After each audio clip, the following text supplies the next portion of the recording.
Два мандата от Враца в следващия парламент поиска Явор Хайтов, водач на листата на Коалиция България без цензура, при откриването на предизборната кампания и представяне на листата с кандидати за народни представители. В коалицията влизат България без цензура, Земеделски народен съюз, Движение Гергьовден, Политическа партия Лидер, Български демократичен съюз Радикали, Съюз на свободните демократи и партията на българските жени. На 5 октомври избирателите ще предпочитат нашата листа не само заради програмата, която сме изготвили за този регион, но и защото сме нови лица в политиката, посочи още Явор Хайтов. Аз съм изключително радостен и щастлив, че имам възможността да ви представя нашата листа, която е една сплав между чаровни и опитни дами, успяли в личния си живот, които могат да дадат много на областта, мениджъри, млади хора и не на последно място, нашата листа е много добре балансирана и разположена, така че покрива територията на всичките 10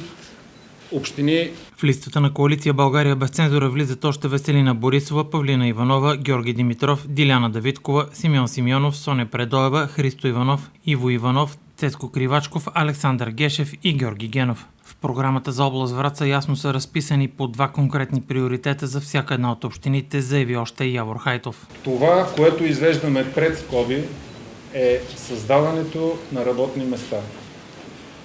Считаме, че така широко рекламираната и прокламирана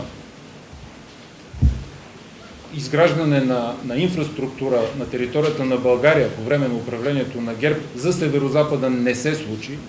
Затова ние казахме, първи приоритет ще бъде незабавно да започне строежа на широколентовия път Ботевград-Мездра. На второ място, за всяка една община сме изготвили по две неща, които са изключително важни според нас. За Враца. Казах ви, обявяваме война на дупките и започваме да работим активно за финансиране, за решаване на този бич за населението. Следващ момент. Искаме да развиваме туризъм. Но, колеги, имаме леденик. Прекрасно място. Как да стигнем до там?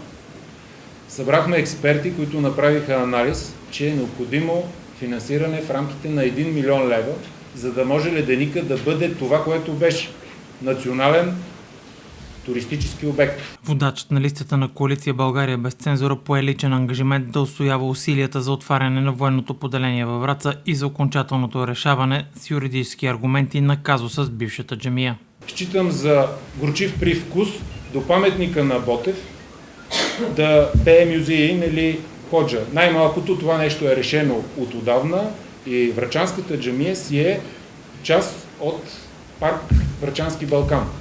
На 15 септември в драматично-кукления театър във Враца Коалиция България без цензура кани всички врачани на предизборен концерт.